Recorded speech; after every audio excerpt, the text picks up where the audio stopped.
오늘 여러분과 함께 말씀을 나눌 수 있어 너무 기뻤고, 오늘 또 혜영자매가 환영해줘서 너무 따뜻하게 환영을 받을 수 있어서 너무 좋았습니다. 그리고 또 오늘 제 딸이 또 성취한 말씀을 나눠줘서 다시 한번 예수님의 십자가를 기억할 수 있는 시간, 우리가 나약하지만 우리의 강함은 그리스도로부터 올 수 있다는 것을 다시 한번 상기시켜줘서 마음에 이렇게 따뜻함을 느낄 수 있는 성찬 나눔이었습니다. 사실 1세기 때 교회는 한 요 정도가 모이거든요. 가정교회들이거든요. 그리고 사실 이 설교 말씀보다는 성찬 말씀의 주된 시간이었는데, 어쩌면 오늘 이 성찬의 시간을 통해서 우리가 다시 예수 그리스도의 십자가를 기억하고 또 우리가 받은 은혜가 무엇인지를 기억했다면 아마 그것으로 충분한 예배가 되지 않았을까라는 생각이 듭니다. 그렇지만 은혜롭게 저에게 또 말씀을 나눌 수 있는 기회가 허락되어져서 오늘 함께 여러분과 제가 준비해온 말씀을 가지고 나누도록 하겠습니다. 오늘 저희 제목은 머리 대신 그리스도에게 붙어있는 교회입니다. 참 대한민국은 종교가 아주 다양합니다. 그리고 많은 곳이 신앙을 가지고 종교를 가지고 생활하는 사람이 참 많습니다. 자, 그렇다면 우리는 교회에 속한 사람으로서 어떤 교회가 되어줘야 할지 다시 한번 생각해 볼 수 있는 시간이 되어지기를 바라서 오늘 이 말씀을 준비했습니다. 오랫동안 교회에서 봉사를 해왔던 한 형제가 늘 바쁘게 또 헌신했던 한 형제가 어느 날 저에게 찾아왔습니다. 찾아와서는 자신의 마음이 공허하고 또 더 이상 무엇을 할 힘이 없다고 저에게 마음을 나눠줬습니다. 이분은 늘 교회에서 솔선수범해서 섬기고 있었고 열정을 가지고 있었기 때문에 이 나눔이 저에게는 때로는 좀 당혹스러웠고 어떻게 격려를 줘야 할 건가 잠시 머뭇했습니다. 그래서 그와 함께 그 이야기를 듣고 저는 그를 위로하고 격려하고 좀 쉬면서 마음을 살피고 주님의 말씀을 묵상하면서 마음을 살펴보라고 이야기했습니다. 그리고 나서 몇 주가 지난 다음에 그 형제가 저에게 다가와서 또 함께 시간을 보내게 되었습니다. 그 형제가 예배를 드리고 말씀을 묵상하다가 깨달았다는 것을 저에게 나눠주었어요. 그게 뭐냐면 자신이 주님과의 관계보다는 교회 내에서의 어떤 많은 봉사와 그 일을 하는 것에 집중하다가 정말 중요한 것을 잃어버렸음을 저에게 나눠주었습니다. 그리고 다시 한번 자기가 많은 무엇을 해야 하는 것보다는 하나님과 올바른 교제가 필요하다는 것을 느끼고 깨닫고 다시 한번 그분께 가고 있다는 이야기를 나눠줬는데, 그 나눔이 저에게도 굉장히 깊게 생각하고 묵상하게 되어지는 계기였습니다. 어쩌면 우리는 신앙생활을 하다가 많이 지쳐있는 사람들을 때때로 볼 때가 있습니다. 어느새 모르게 나의 마음이 어딘지 모르고 무엇인가 열심히 하고 있지만 하고 나섰을 때 공허하고 허탈해지는 우리 마음을 보게 됩니다. 저 또한 이 형제의 그 나눔을 들으면서 다시 한번 주님의 은혜와 그 도우심이 우리와 함께하지 않는다면 그것이 얼마나만큼 우리에게 어려운 계기가 될 것인지를 생각하게 되었습니다. 오늘 이 이야기는 오늘 우리에게 주는 메시지와 같습니다. 우리가 교회에서 너무나 많은 활동들, 또 많은 프로그램, 봉사도 중요하지만 그것이 머리 대신 예수님과의 관계에서 시작되지 않는다면 쉽게 우리는 지치고 갈등에 빠질 수 있습니다. 우리가 예수님과 올바른 교제를 갖지 않고 종교심만 갖고 있다면 우리는 쉽게 사람들에게 실망하게 되어지고 또한 사람들로부터 상처를 받게 되어지면서 그리스도의 십자가와 내가 받은 은혜와 자비를 잃어버릴 수밖에 없습니다.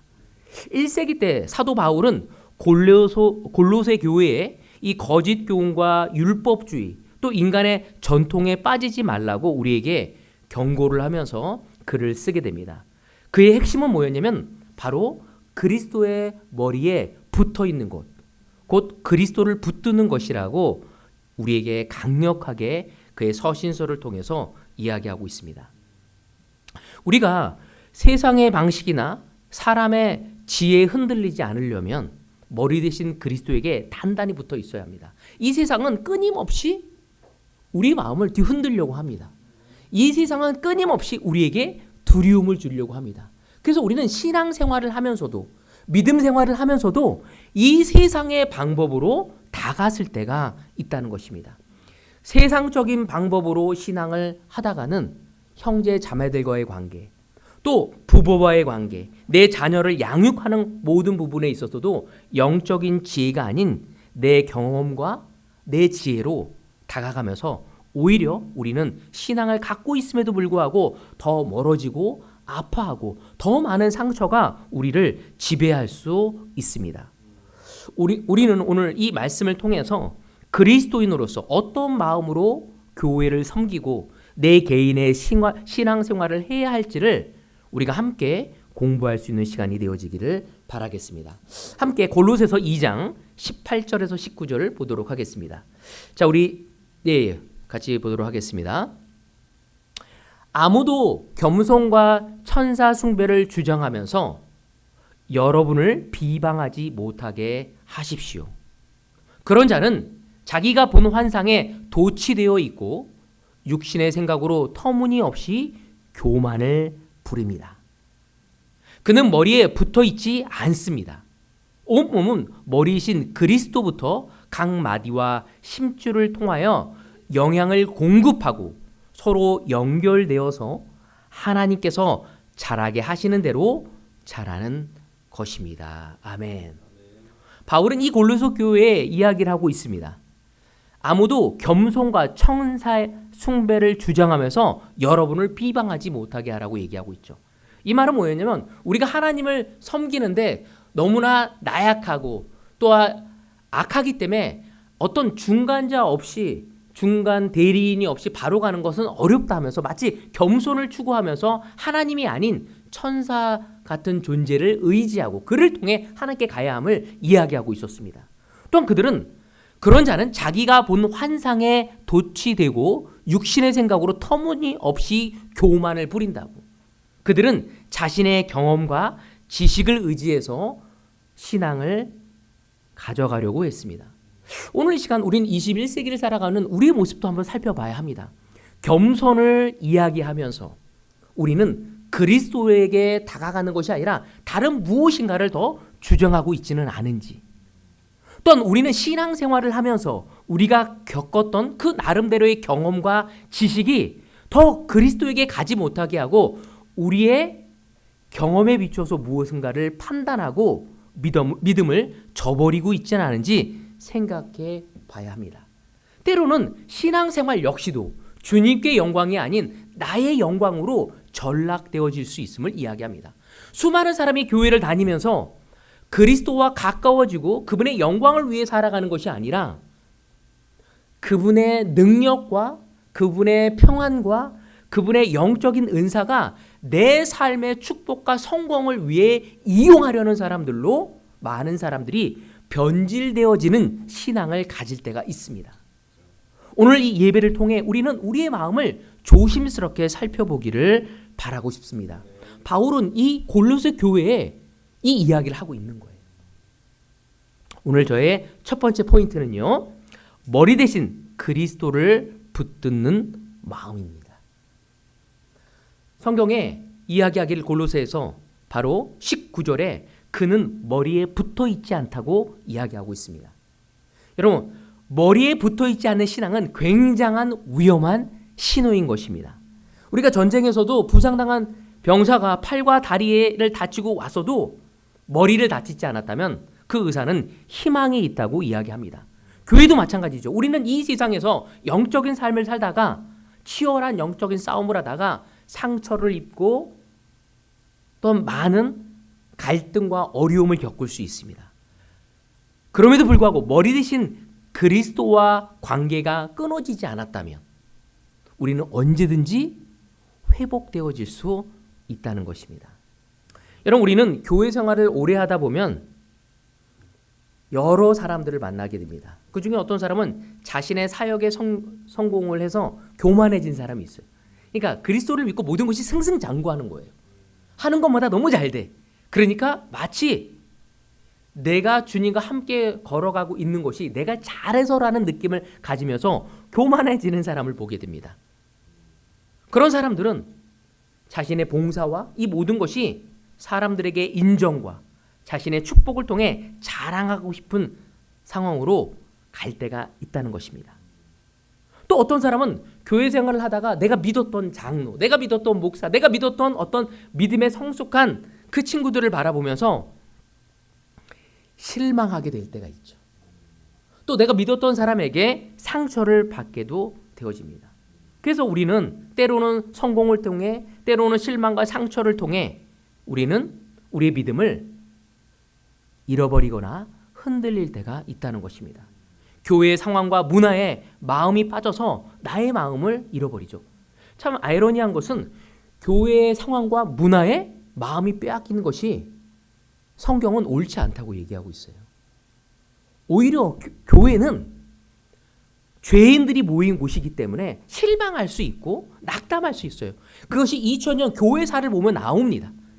여러분 1세기부터 3세기까지 엄청난 핍박을 받고 정말 4세기 때 교회가 공인이 되어서 정말 이렇게 너무나 놀라운 국교화가 되었지만 오히려 우리는 그거를 뭐라고 하죠? 중세시대를 암흑의 시대라고 얘기하고 있어요. 교회가 모든 것을 지배했는데도 불구하고 변질되어지고 있고 썩어가고 있는 모습을 볼 수 있다는 거죠. 교회사가 그렇습니다. 유럽 역사를 보더라도 이 교회를 통해서 얼마나 많은 전쟁이 있고 30년 전쟁을 통해서 얼마나 많은 사람은 구교와 신교가 대립하면서 죽게 되어집니까? 여러분 그것을 바라보고 실망하고 나가도공갈해진 사람이 너무 많죠. 그래서 성경은 우리에게 이야기하기를 우리는 교회의 상황과 문화에 빠지기보다는 우리의 마음을 그리스도에게 놓여야 함을 끊임없이 이야기하고 있습니다. 그 말은 바로 머리에 붙어 있지 않으면 우리의 겉의 종교심은 거룩해 보이고 놀라워할 수 있을 거예요. 또 화려해 보일 수 있지만 속은 빈 강정처럼 깡통처럼 되어질 수 있음을 우리에게 얘기하고 있습니다. 머리에 붙어 있지 않으면 우리는 주변 환경과 상황에 좌지우지 되어지며 흔들릴 수밖에 없습니다. 나중에는 그 흔들림이 우리가 신앙을 가졌는데도 불구하고 그리스도에게 참 소망을 가졌는데도 불구하고 굉장히 냉소적으로 되어집니다. 그리고 무늬만 그리스도인이 되어질 수 있습니다. 정말 이 세상 1세기 때 초대교회는 복음을 어떻게 증거했냐면 우리의 삶을 통해서 증거했습니다. 근데 어느 순간 우리를 알면 오히려 교회를 다니고 싶지 않은 사람으로 우리가 되어지고 있지 않은지. 제가 요즘에 최근에 어떤 책을 보고 있는데 거기에서 커밍아웃이라는 단어가 나왔어요. 여러분 커밍아웃이 뭐죠? 자신의 성 정체성을 원래 처음으로 가졌던 것이 아니라 다른 것을 갖게 됐을 때 커밍아웃이라는 단어를 많이 써요. 근데 요즘에 교회를 다니는 사람이 커밍아웃 한다는 말을 하는 게 뭐냐면 다른 사람이 전혀 내가 신앙생활 하는지 몰라. 그래서 내가 교회 다닙니다라고 얘기하는 것이 커밍아웃이라고. 왜? 교회를 다니는 자체가 감정적인 돌을 맞을까 봐에 대한 두려움이 있거든요. 우리의 삶을 통해 그리스도를 높이고 영향을 주는 것이 아니라 오히려 너 교회 다녔니? 라고 당혹스러울 정도로 그게 두려워서 우리는 커밍아웃을 안 하는 사람이 있다고 합니다. 그리고 참 용기 있는 사람은 커밍아웃을 한대요. 그래서 야 이것이 돼도 정말 한참 잘못되었다 라고 저는 생각되어지면서 어디서부터 근본을 찾아야 할 것인가. 바로 그것은 우리가 그리스도에게 붙어있지 않는다면 우리의 삶에 너무나 많은 변명이 그리스도인 때문에 교회를 다니고 그리스도인 때문에 은혜를 받았고 그리스도인 때문에 참 소망을 받았는데도 불구하고 우리는 그리스도는 온간데 없어져 버리게 됩니다. 오늘 여러분이 이 예배를 드리기 위해 어떤 마음으로 오셨습니까? 마태복음 22장 같이 보도록 하겠습니다. 마태복음 22장 37절에서 38절.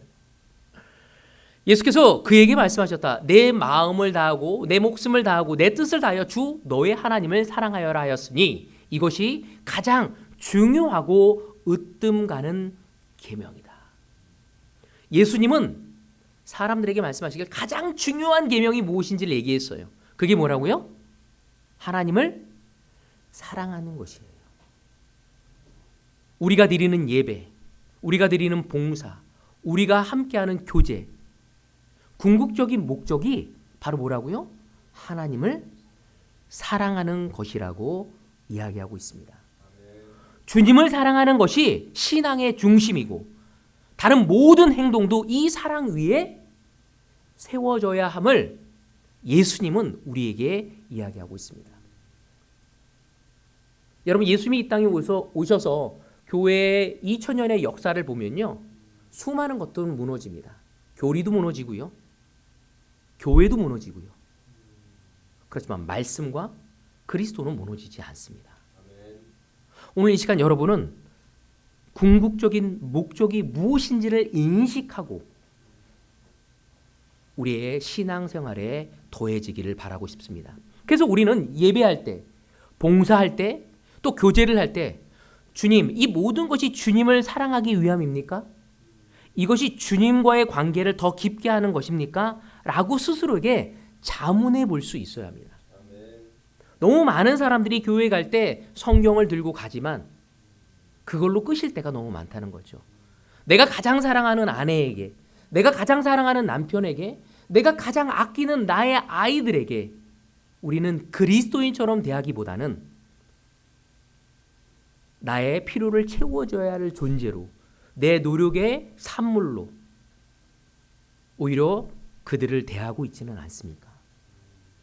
성경은 우리의 중심은 그리스도가 되어야 한다고, 우리의 감정의 필요가 중심이 아닌 그리스도가 되어야 한다를 계속 이야기하고 있습니다.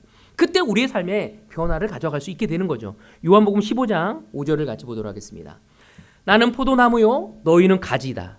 사람이 내 안에 머물러 있고 내가 그 안에 머물러 있으면 그는 많은 열매를 맺는다.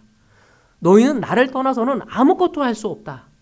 예수님이 하늘로 올라가시기, 십자가에 못 박히기 전에 정말 제자들에게 모여서 얘기합니다. 제자들에게 예수님 안에 거할 때 우리는 하나님의 은혜와 능력을 경험하며 열매를 맺게 되어진다고.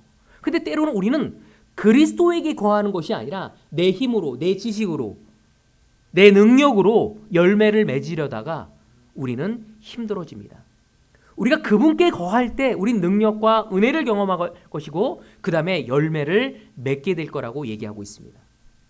주님께 거할 때만이, 그리스도의 머리에 붙들려 있을 때만이 우리는 주님의 은혜와 사랑과 능력을 경험할 수 있습니다.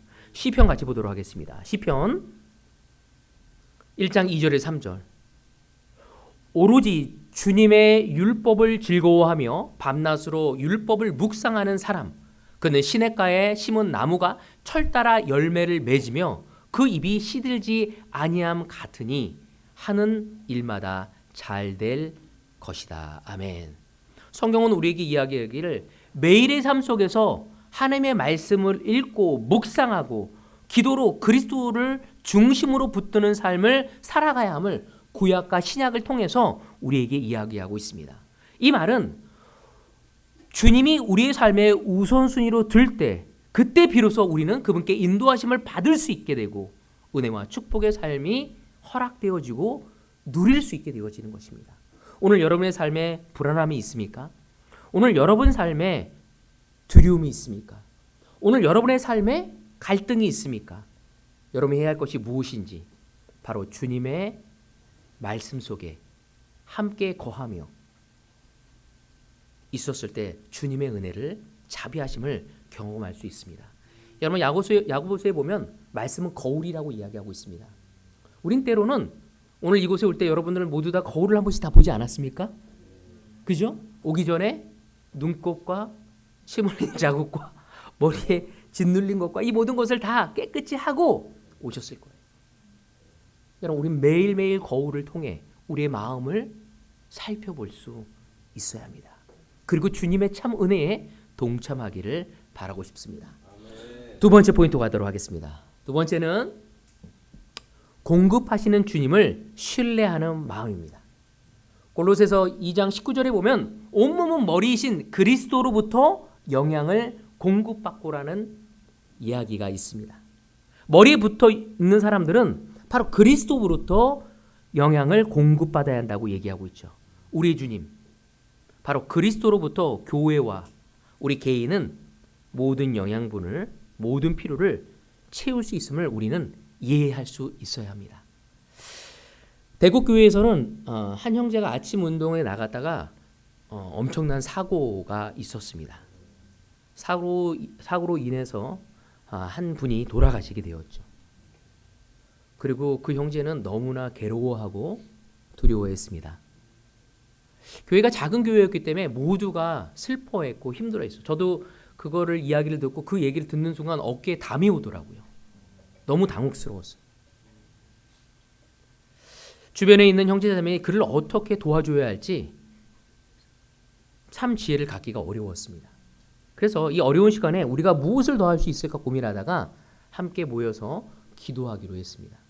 그래서 지금도 저녁 9시 반에 함께 모여서 모든 형제자매들이 함께 모여서 기도하고 있습니다. 참 놀라웠던 것은 처음 당한 일이었고 또 어떻게 해야 할지 그런 경험이 없었기 때문에 함께 기도하고 말씀을 의지하며 주님을 의지하기로 결정한 그 순간부터 하나님은 모든 것들을 하나하나 해결하셨습니다. 너무 놀랍게 한 형제가 정말 기도하다가 자기 회사의 직원이 남편이 경찰이어가지고 조언을 구하려고 물어봤어요.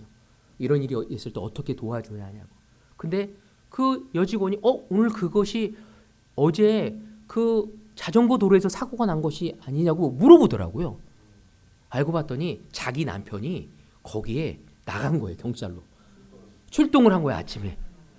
그래서 그 현장을 조사한 분이 그 남편분이었어. 그래서 그 경찰분이 조언을 또 주셨습니다. 그리고 또 기도하고 했더니 다른 자매들로부터 형제들로부터 변호사에 또 손해사정서에 여러 가지 정말 인풋을 주면서 그 하나하나를 더하게 되었습니다.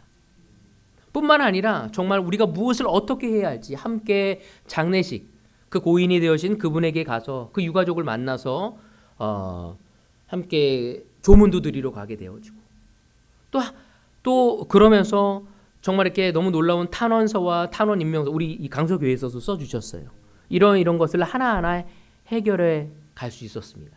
기도 뒤에 예상치 못한 헌신과 도움으로 모든 필요가 하나하나 채워지고 아직도 그 과정에 있지만 하나님께서 얼마나 놀랍게 도와주고 있고 필요를 채워주고 있고 오히려 이 시간이 교회가 무겁기보다는 새로운 하나님을 의지하고 나갈 수 있는 기회가 되어짐을 저는 보고 있습니다. 주님은 공급하시고 부족함이 없으시는 분이십니다.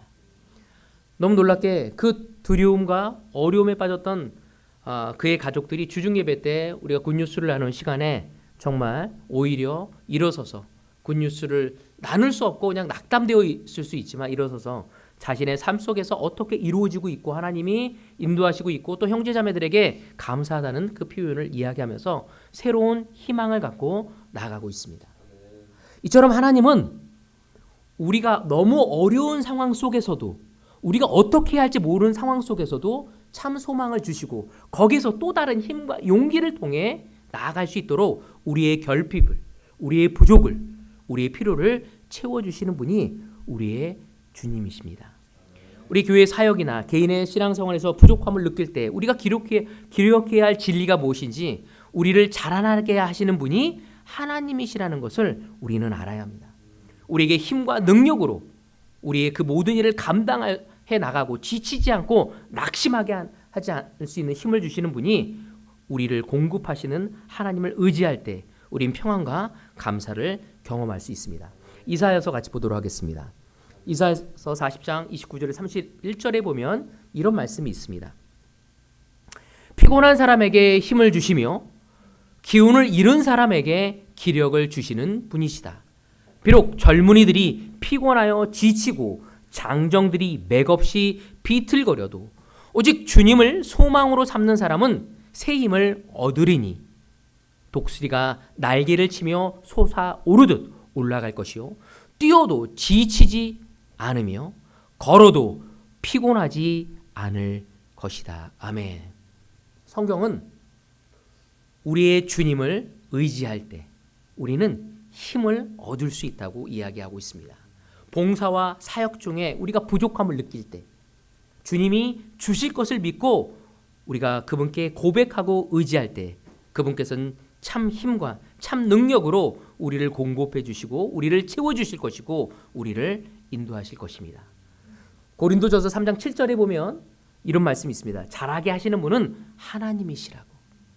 여러분, 오늘 여러분의 가정을 잘하게 하시는 분이 누군지 바로 하나님이십니다. 여러분의 부부관계를 잘하게 하시는 분이 누군지 바로 하나님입니다. 많은 사람은 자기의 힘으로 부부관계와 가정을 인도하려다가 번아웃 되어진 사람이 많습니다. 직장에서, 가정에서 그 모든 것을 행하기에 우리는 두렵고 버겁습니다. 하지만 참 하나님은 우리에게 지혜와 능력과 그분의 능력으로 우리를 이끄실 것을 우리 믿고 그분의 공급을 의지하며 나갈 수 있기를 바라고 싶습니다. 세 번째 포인트 보도록 하겠습니다. 세 번째는 서로 연합하여 함께 자라가는 마음입니다. 본문 구절 아까쯤에 우리가 3장 19절에 보면요. 서로 연결되어서 자라나는 것이라고 바울은 이야기해요. 머리에 붙어 있고 우리가 서로 연결돼서 자라나는 것이라고 얘기하고 있죠. 여기 여러분 우리의 몸은 작은 근육과 신경들이 서로 연결되어서 하나의 움직임으로 만들어집니다. 그렇지 않습니까, 형제자매? 그죠? 만약 하나의 근육이라도 제 기능을 모든 몸 전체가 불편해져요. 제가 그 오른쪽에 디스크가 있어가지고 여기 도수 치료를 좀 받았거든요. 그래서 좀 좋아졌어요. 그러다가 그 낡은 슬리퍼가 있는데 아까워서 계속 신다가 주차장에 그 지하 주차장에 차를 대고 그 물기가 있는 곳인데 그 딱 했더니 다리가 쭉 미끄러져 갖고 넘어지려고 하는데 안 넘어지려고 비틀버틀거리 하다가 이 고관절이 늘어난 거야. 그래가지고 지금도 좀 아파요. 오기 전에 좀 조언을 받았는데 이거 하나가 아프니까요. 이게 아프니까 걷는 게 엉성해지잖아요. 그러니까 걷는 게 엉성해지니까 무릎이 붓더라고요. 무릎이 부어갖고 무릎이 왜 이러지 하고 왔더니 발목이 부어 있는 거야. 그러니까 이 하나가 다 영향을 주는 거예요. 여러분 이처럼 교회도 마찬가지입니다. 한 사람이 아프고 한 사람이 쓴 마음을 갖고 한 사람이 괴로워하면 바울이 얘기했던 내가 여러분과 함께 아파했다고 얘기하고 있죠. 여러분 교회는요 몸이에요. 예배만 드리고 가는 곳이 아닙니다. 우린 서클에 온 게 아니에요. 동호회에 온 것이 아닙니다. 함께 교제하고 서로의 삶에 들어가서 연결되어져야 합니다. 우리 모두는 우리 구본준 형제의 삶에 들어가야 합니다. 우리 모두는 우리 박광식 목사님 삶에 들어가야 합니다. 우린 서로 들어가서 서로 돕고 서로를 격려해야 합니다. 왜? 그것이 머리 대신 그리스도에게 있는 사람만이 가능한 것입니다.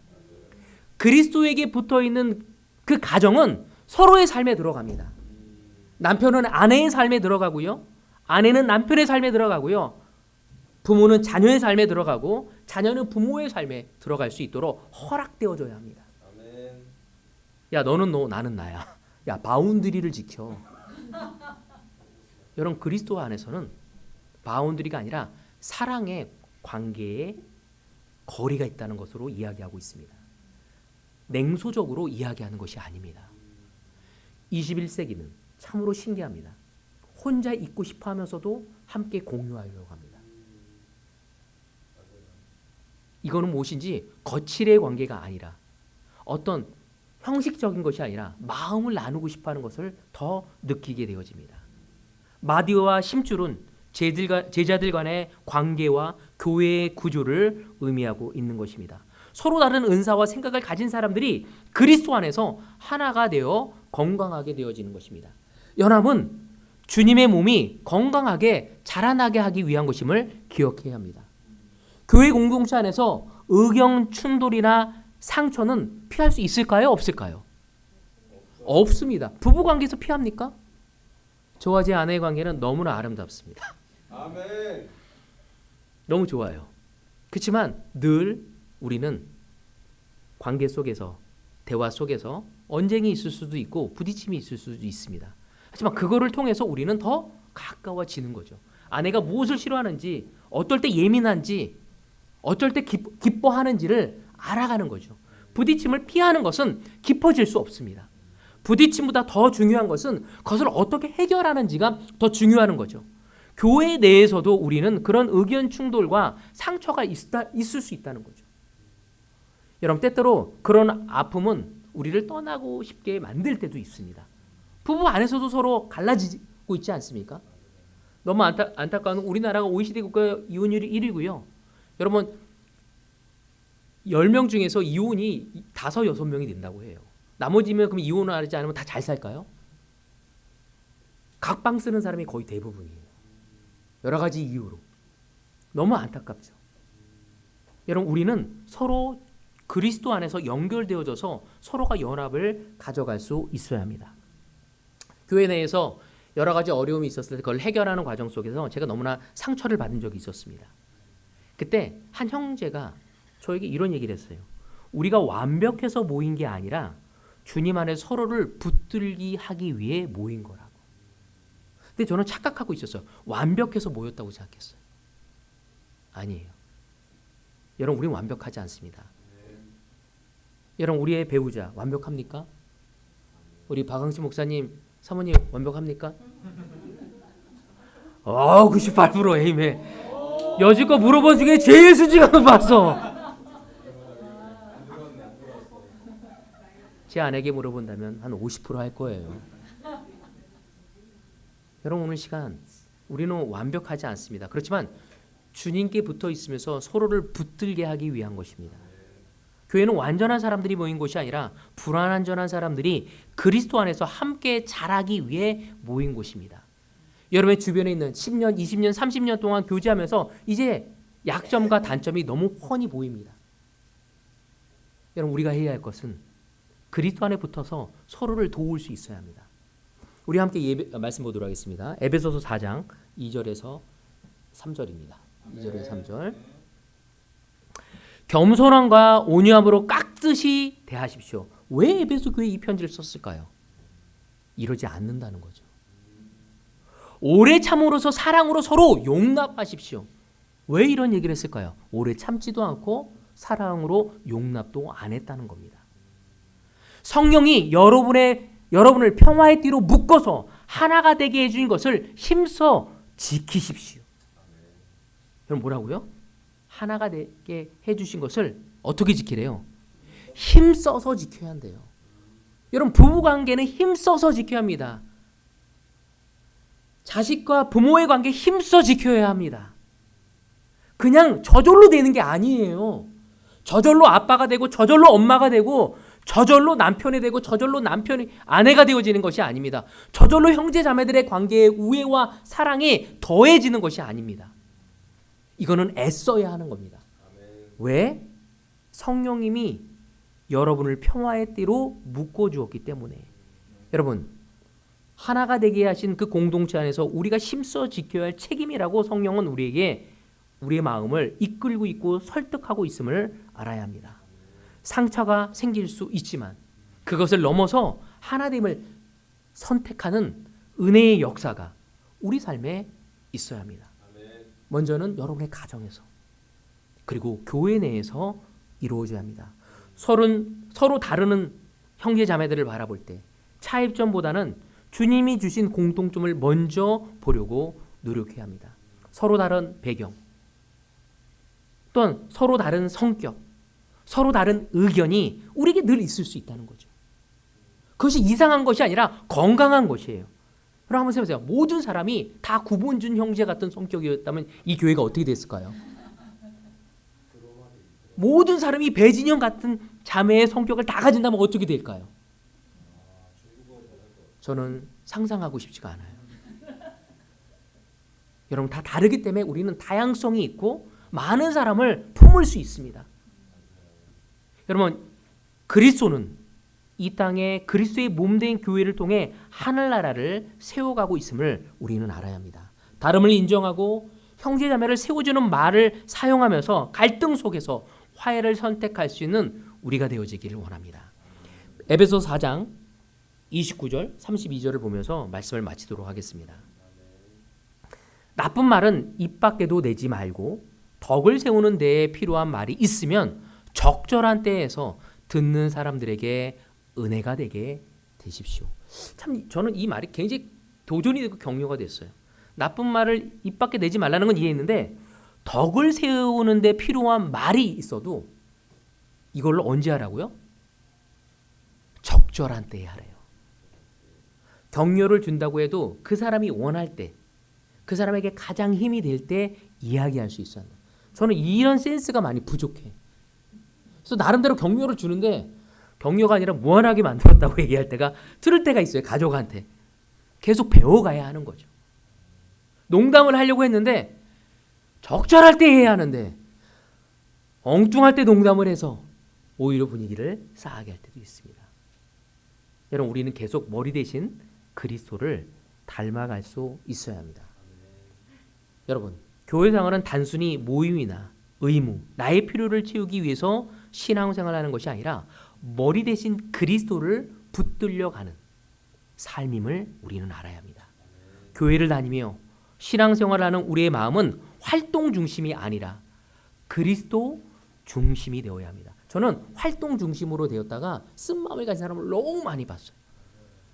정말 모든 걸 뒤집어 놓을 것처럼 여기면서 사람 때문에 실망해서 교회에 와서 그리스도를 대하듯이 사람을 대하는 게 아니라 몇몇 사람한테 상처받은 그 태도로 다른 사람을 대하는 거예요.